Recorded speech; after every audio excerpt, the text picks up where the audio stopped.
Today I'm going to be taking a look at Proxmox Backup Server. So this is a new product from them. It's kind of put as a separate backup solution to the Proxmox virtualization engine, which I think many are used to, and the mail gateway. And the idea is it seems to be built to be a very solid backup solution for Proxmox itself, which is a major improvement over the already included backup solution. So here I am, I made a Proxmox kind of just test environment running the latest version.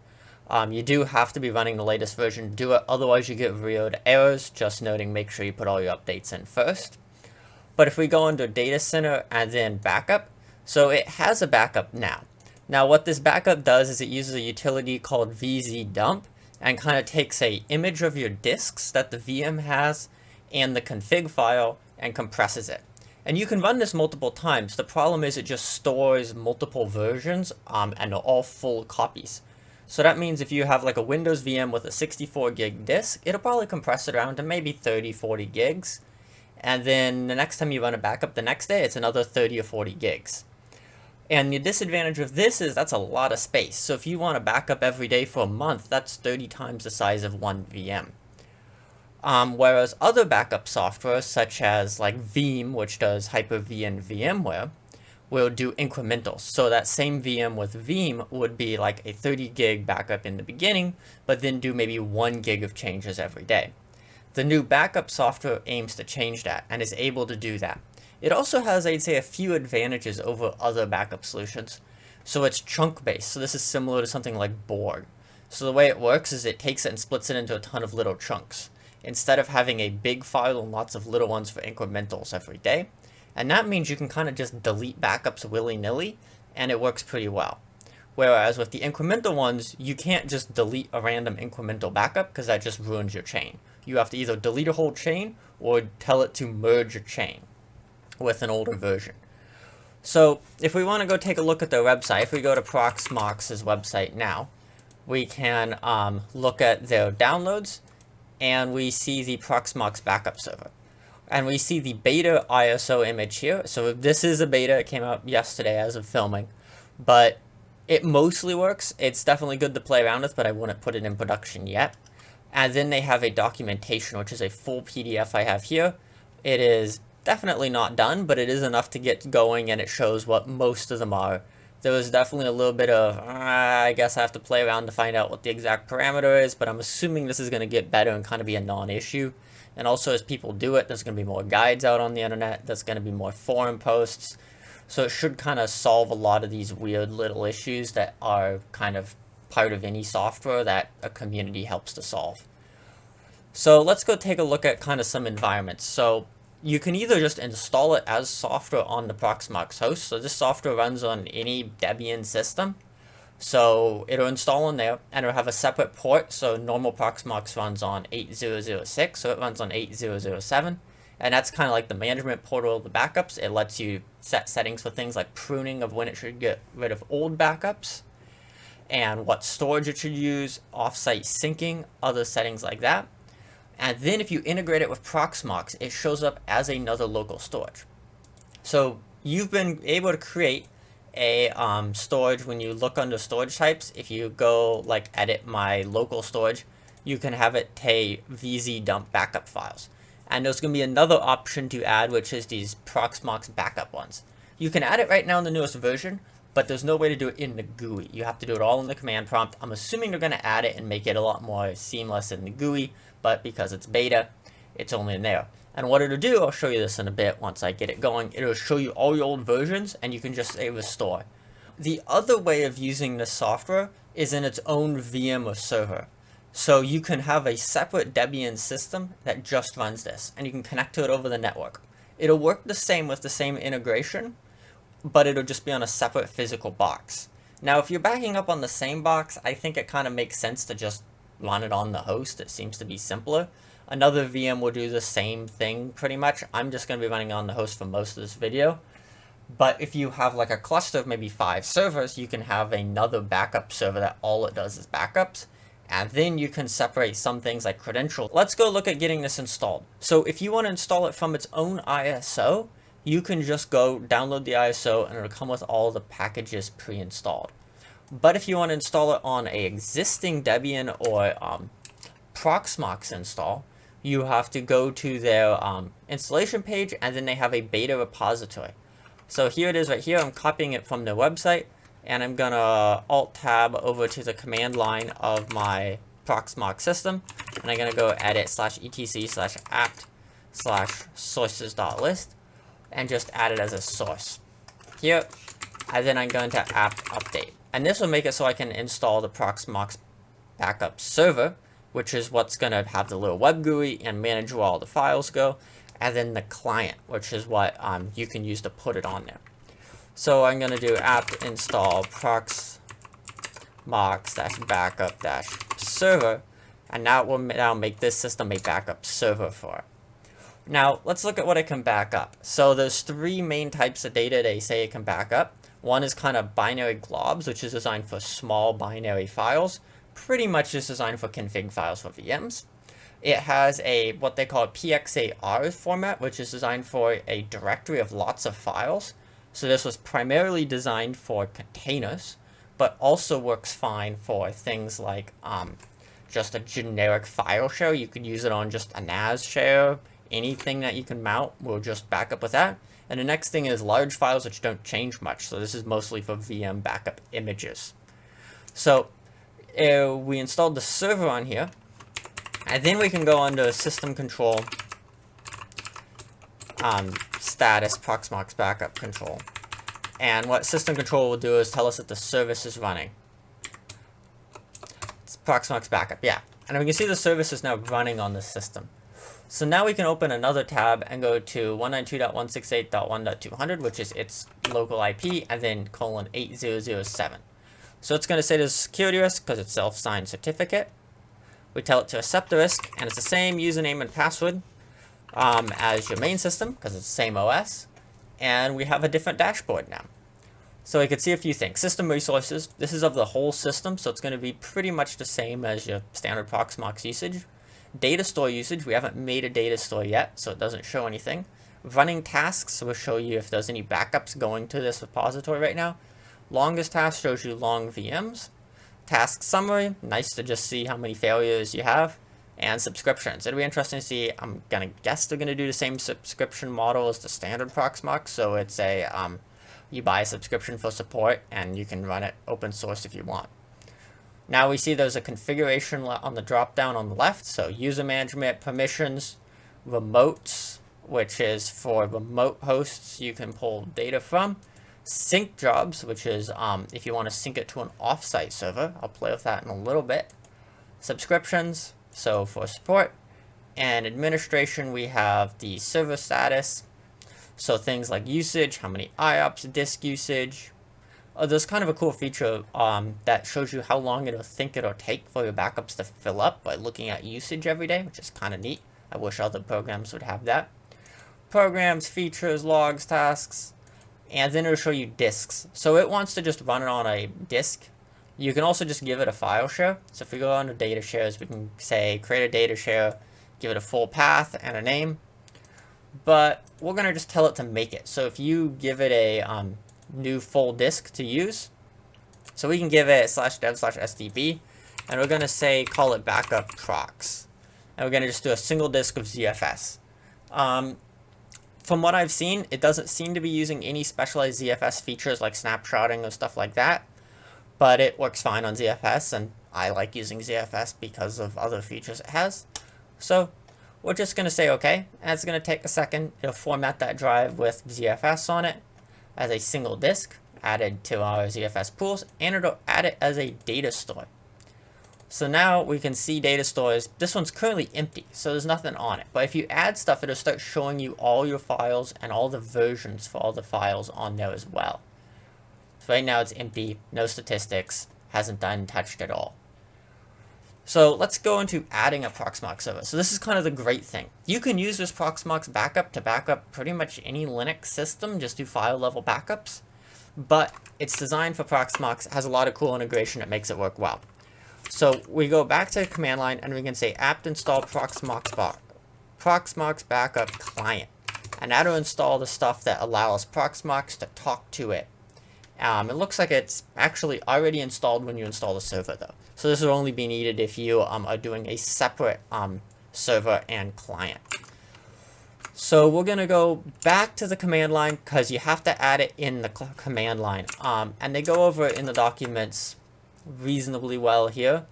So if you search up PVESM, that's what you want. So this Proxmox VE integration is what lets you add it as a data store. So we're going to do this. PVESM, so that's Proxmox Virtualization Engine Storage Management. Add PBS is the name, so Proxmox Backup Server. So PVESM, add PBS, the type, and then we can just call it whatever we want. So we're going to call it Prox Backup. And then we can do server localhost. So if you're using it on the same system, just call it localhost. Otherwise, you have to tell it the IP or preferably host name of the system. And then we're going to do data store. This is the data store on the Proxmox backup system, not on the local system. So if we go back over to the data store, it's called backup prox. Weirdly enough, I was getting this error, operation failed, trying to get the handshake filled with an SSL error. Because last time, I probably did something different. I just told it add, and then I used, as they pointed out in the guide, the set stuff later. So then you set it, but it wouldn't let me just add it. Last time it would let me just add it. But, I don't know. If I put it all in one, seemed to work fine, and then I can test it with PVESM status. Last time I was getting an inactive one as well, and that was due to an incorrect username and password. It just says inactive. It doesn't point that the username and password is wrong as well. The other thing is, this took me a little bit of trial and error. I realized it had to be root at PAM, because I think that's like the Proxmox Authentication Manager, I want to say is what it stands for. But now that it says it's here, so we can see Proxmox Backup as a PBS storage. It's active, and that total space is about right for my 4 terabyte hard drive. It's ready to start working with backups. So, those are the kind of issues I hope they work through, and I'm guessing they will. I did a little bit of testing earlier of doing some file backups. I'll show that in a bit. But let's just start doing backups in Proxmox. So if I go boot up my VMs right now, you can do it if the VM's running or not, but it seems to error out if they are paused, saying it is locked. There's some sort of lock they do if it is suspended that you can't do anything with. So if I go back up and I say add, I'm going to just say all VMs, and we're going to put it onto the Prox backup storage.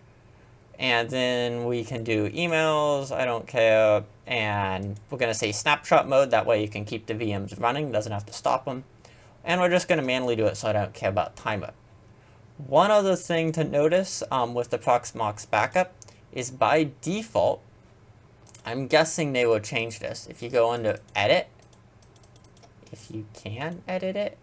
So edit didn't work for that time right now, but max backups, by default, I think is set to 1 or something. This will limit the maximum amount of backups on this store.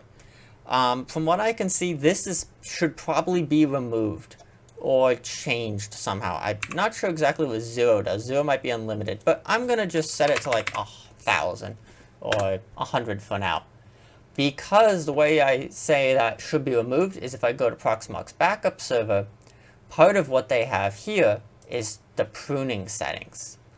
So what you can do is you can tell it how many yearly backups you should have, monthly, weekly, daily, hourly, and last. So this way you can do a ton of backups and it only keep the ones you say you need.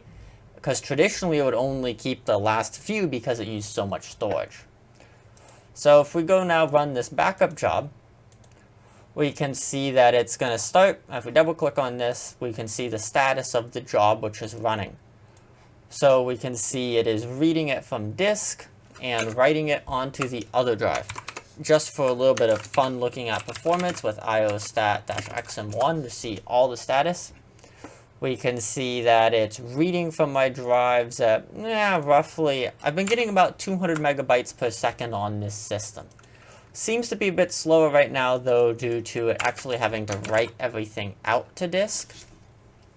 so that mechanical hard drive the backups are getting stored on will be a bit slower than the SSD RAID array can read from. One feature I'd like them to add is multiple backups at the same time. I could create multiple jobs, but in something like Veeam, you can have one job and tell it to do 4 backups at any given time during a job. Because from what it looks like, doesn't seem to be the case right now, but when I was using it earlier, I'd seem to get about 100% usage on one core, which is making me think that there's something to do with some sort of single-threaded either compression or encryption that was limiting the performance. So I think running multiple tasks at the same time would allow them to do it faster. I think doing multiple backup jobs would also do it, but I've yet to test that. So this is going to take a little bit because it has to read all 64 gigs of the drive. So we're going to let it do its thing and come back once it's done its first backup job. We can see here the performance difference. So this is what I was talking about. So when it was actually reading data, this seemed to be limited by disk I/O or something else. Can't really tell at this moment. And then once it hits the empty space, we're seeing about a 240 megs a second. So I'm guessing that's some sort of either checksumming, encryption, maybe compression that it's doing, and just reading it and not processing it. So it's completed the backup job there. And the cool thing with how it does it is it's looking at what blocks have been changed between backups. So if I run a backup right now of all 3 of my running VMs, and or 3 in one container, I can see this backup's going to run incredibly quickly because if I look in the logs, I think it says of the chunks, only like 57 were dirty or something. So that means it's only moving like a couple hundred meg or 100 meg total to the backups. So this one had a few more changes. So this one said 7.3 gigs dirty out of 65 gigs. But that means we're only reading 7.3 gigs instead of 65. So that's still a lot faster than it could have been, and saving a lot of time on the backups. And which means this backup job, which would have otherwise taken multiple minutes, is probably done in about a minute now. Very nice. Now the unfortunate thing with this is it seems to not do that if the VM is shut down, unfortunately. So if you have a VM and you shut it down, it will always do a full backup of it, even if it hasn't been touched, which is kind of annoying. I wish they'd change it. I don't know. I'm guessing they do the block tracking differently, like a lot of things, if it's running versus if it's not, because there's no file lock, but that'd be a cool thing. So the backup job, it ran into some errors, and it said it seems to be due to the VM being shut down. So there seems to still be a few little things if you play with things when backups are going on. But let's go run another backup job and see it go again. So this time we have one container, 2 running VMs, and 1 shutdown VM. So if we take a look through the log, we can see VM name of like the Windows 10A VM, which it sees snapshot meta. It says it's 64 megs dirty. It copies that 1 meg, 64 meg chunk, and then it's done. And it's done super fast. So in total times, it looks like it took a second. The next VM is about the same, the next one. And then, this is the one we were doing earlier. It does a full backup. Can't check it at all. And it's seeming to do it basically the same way. It can't do it, and it's reading a lot of zeros, I can tell, because it's reading at about 220 megs a second. Now let's take another look at the backup functionality. So as long with doing backups in Proxmox of Proxmox VMs and containers, you can just run it on any Debian system or theoretically any Linux system and back up any directory. So I'm going to do a demo here backing up /var on my system. So the Proxmox backup client is the command. You want to tell it backup is the name of the task you want to do. You can do var, or that's just the name.pxar. Pxar is the volume for it's just a chunk-based incremental backups of a directory, which we're going to tell it is /var on the local system. And the repository is host name, so localhost, same system, and then backup prox. So if you have multiple servers or repositories, you have to pick which one you want. So I'm going to just start this guy here. It might have a verbose mode, but I don't know about it yet. Got to put in your password here. You could probably automate that. I think there's an option to put it in there, or just use a certificate to have it do it. And now it's going to run. doesn't show you anything that's running, but it is running. And if we go look at tasks from the Proxmox backup server, we can look under show all tasks. And we can see some of them, like the one we had failed earlier due to the VM stopping. But we can also see the VM getting backed up here. So it's just kind of saying, adding your data. And the other one, which we're running currently, is backing up /var. So it's going to say, and it's going to start pumping it into that var database with a little pxar file. So now if we go into backup prox, we can start to see all of our data build up. So VM101 I've had for quite a while, so I've made quite a few copies of it here. And it'll tell you what files it has in each one of these. And I can look at them. I can say, click on this guy and say forget. And forget will remove all the data in that snapshot. So we're down to 8 now. I can also click on it and I can say prune. And I can say, maybe if I keep last 3, I want it to keep 3. And then maybe 1 for each month, week, and 0 for that. Unfortunately, it doesn't seem to let you do 0. Also, this is really cool. It tells you which ones it keeps and which ones it tosses. So if I change hourly to 4, doesn't seem to change much, but if I change this to 6, it'll keep 6 of the last ones, 4 within the last hour, which is why it's keeping this one, or that might be under daily. So I'll have to play around, and I think you definitely have to play around with how you do it. The interesting thing is the default one in Proxmox for running these VMs lets you run it once every day. So something tells me they'll have to change it to let you run more often than once every day, so maybe once every hour. But if I wanted to maybe keep 3 of the last backups, 3 from the last hour, and 2 from the last day, so that'll get rid of, looks like 3 backups. So it'll take a little bit of time, and now I'm down to 5 backups it has for here.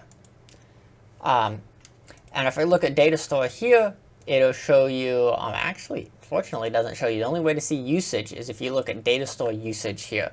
And it'll say we've used 22 gigs. The unfortunate thing that we have is that it doesn't show you how much space any of these use, except for the containers where it shows you like the total size. This is all total size. This isn't used size. And it doesn't show you it with permissions. So it'll show you storage usage over time and idle, but it'd be nice if it showed you how big your incrementals are. And not only for keeping track of VM space and making estimations of how much storage am I going to have to buy in the future and stuff, but the other thing is if you notice there's a huge change between backups, that's really nice. It'd be good if they showed it in the GUI. I don't believe they showed it in the command line, but I haven't checked too much into that. So let's talk a little bit about restoring files. So you can do it in the command line, which you can either have it look at an archive and pull an individual file out. You can mount it as a fuse file system and do it from there. You can download it in the web utility. So if I open up the web and I look up like backtest, I can say pxar file browser, and I can just see like, oh, here's my vim info file. And I'm going to click download, and I just downloaded it. And in my downloads, I have a vim info file that I can open up here. And that's what it's going to be. Yeah, it takes a sec, but that's a vim info file. Get restoring a VM in Proxmox. So we're in here. We're going to pick this VM103. Now we're going to go try a VM restore. So this guy here should have been a VM mid install. So let's go restore it. We're going to say restore. Lets us pick the ID we want it to get from. We can say from the backup configuration, or we can point it to another drive. I'm just using my high-speed SSD. We can say the limit. We can say if it's unique. And we can say if we want to start it immediately afterwards. So this is going to take a few seconds to copy the files. So it looks like, yeah, we can see it's taking a little bit of time to do some copying. It's reading the data. And if we look back in the command prompt and look at disk usage, it's probably reading a good amount of data from disk and writing it on the SSD, which it seems to be doing. I think it would be kind of nice if they added a overwrite VM option, but I do understand that they don't want you to nuke your own VMs by restoring it on the same VM. But there we go. It's restored a relatively small VM at quite fast speed because it was a lot of zeros and it wasn't heavily used. Now if you use more space, it's definitely going to be a bit more limited.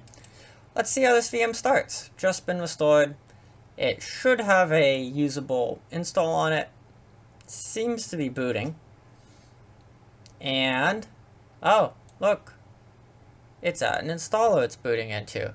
So it appears to only hold disk, not state. So if you have it running and do a backup, you have to start it from scratch again, which is fine.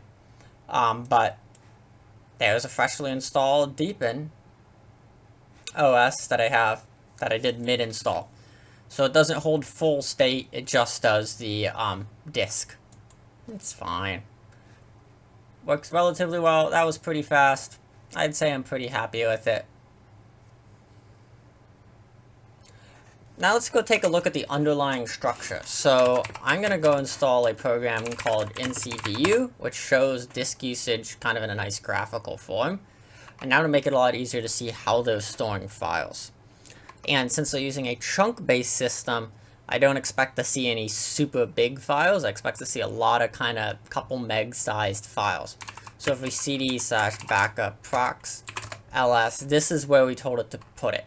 So if we run ncdu here, it'll scan for all the chunks, which there appears to be a lot of, because we seem to already be at like 2,000 some files already and going. Another use case I wanted to take a look at was the WAN sync connection.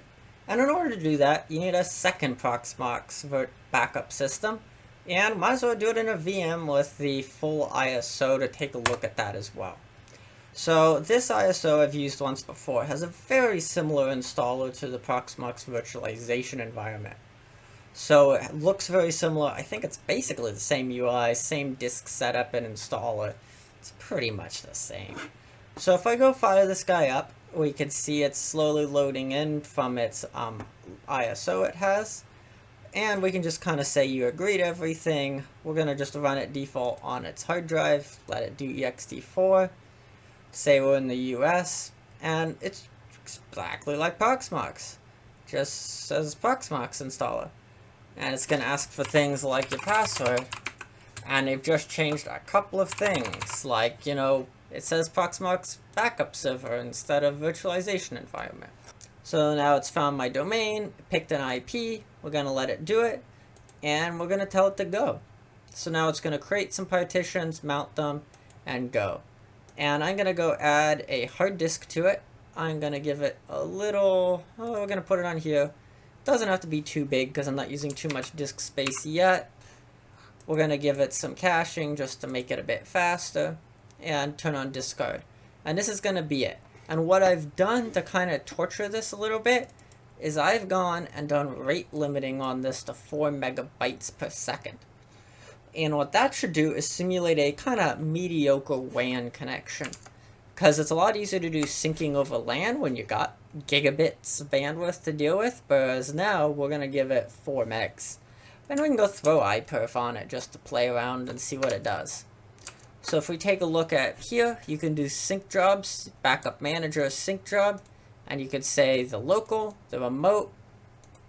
And you can say offsite comments, tell it when to run it. And it's supposed to run backups and only copy the data needed. So if you only updated a couple of VMs, copied a few files to them, it might only copy a gig instead of the full 100 gigs that all your VMs take up. Here I am. This is the backup server of my VM I created, which is a sync offsite system. It's supposed to be simulating. Has a really slow network connection of 4 megabytes per second, or about 40 megabit. I guess technically 36. And if I look under my SSH connection, I can see I ran iPerf. And yeah, it's pretty much averaging at roughly 30 megabytes per second. Not a perfect limit, but it'll definitely show if you don't have gigabit what it does. So we're going to just call it remote sync test. I've already added remote system with its username, password, and fingerprint. The local data store, we're going to call it remote. Now, on the remote data store, we're going to call backup prox. Now, I think this is encrypted, but I'd probably push it over a VPN or something. You could use port forwarding, but I normally would trust a VPN a lot more. So now I could say add it to a schedule, or I can just click run now. And what it's supposed to do is it's supposed to just sync archives over the network. So if I go take a look at my network of this system, I can go back, okay, finally into the right one. If I run inload, I can see that it's pulling in roughly my WAN speed that I gave it. And it is slowly writing that all to disk. Another thing I like with how this remote sync is it's been written to a pull system instead of a push. So that means the offsite one's in control. So that means I generally like pull backups more than push ones, because if you screw up the system being backed up, you can't also break its backup. One worry with backups is if you go break into a system, you kind of just go break the backup solution as well. And then you don't have backups you can't restore. This way, it's kind of harder to break both, I see. And unfortunately, it doesn't seem to give you a progress bar, but it says it's running. And if we look on the dashboard, it says we've been starting to use some space here. And it's running its full sync at the fairly consistent rate. Let's go take a look at the other one to see if it sees any tasks. Oh, it sees a task. So it shows it as reading objects, Datastore read objects, and it looks like it's gone through a few of them. And it's sending just chunks, it appears. So it looks like it's going through all the chunks there, and it does it. And I'm not exactly sure, but if it's anything like Borg, what it appears to do is if there's a change of it writes a chunk of a certain maximum size, and then it can easily send the, oh, you don't need those old chunks anymore, or you want to have those chunks now. So now I can look and see the remote ones, and I can see, oh, it's starting to pop up with it. The other advantage is these chunks are relatively large. I think when we looked at them, they were like 8 or 16 megs. And that works a lot better over a WAN connection than if you're sending like a container with lots of like, really small config files. Because WAN connections are normally quite unhappy with a ton of small ones. I don't have a great configuration over testing high latency. And we can see it slowly pumping through each backup one at a time. So now the initial sync has ran, and if I look at my main Proxmox backup server, everything goes to directly. It seems to have roughly the same items that the remote one does. Same number of backups, same sizes, same reported backup times. Does exactly what you want, does a sync. And it seems to do relatively well. So let's see how an incremental sync would go on this. So I'm going to go data center backup. We're going to just look at the one that backs up all of them. And we're just going to back them all up right now. And we're going to tell it to do the sync again and see how much data it copies. My issue is that you don't want it to copy too much. So let's go look at, this is the system. And this is its network card. We can see it's received a total of 23 gigabytes. And once this backup finishes, we're going to see how many more gigabytes we will once we do the sync. So now that backup job is done, so we can look at it, and we're going to do another sync. So we have to do a pull. We're going to go on to remote one. We're going to go sync jobs, and we're going to just say run now. And this should be yanking all the data from it. And if we look at the other one, we see another task. And we were at around 23 gigs. Yeah, that seems right last time. And let's see how much data it goes up to now. That's a weird bug, where it's showing that it should only be maybe a gig or two, because I've only made a couple minor changes to a Windows 10 VM, downloaded a couple updates. So the copy's finished with about 2.5 gigs of files copied. And if we look back over here, we can see that looking at the data store, we have the new backups. So we got new backup, so we got 12 of them for VM 100. And on the other one, the remote one, we have 12 on number 100. So that's great. Seems to have been syncing well. The only annoyance is if I look under the documentation, this is it about syncing. One annoying thing is if I look at the documentation, this is it about sync jobs. There doesn't appear to be anything about restoring from a sync job, or any easy like restore back or anything. So I guess you probably either have to mount it as another PBS or physically copy the files back. But we'll see if they update that in the future. This looks to be about it. I think I've ran most things in it, and it does what it says it does reasonably well. I think documentation could definitely improve with some kind of areas to be filled out. Kind of just wait for support and testing.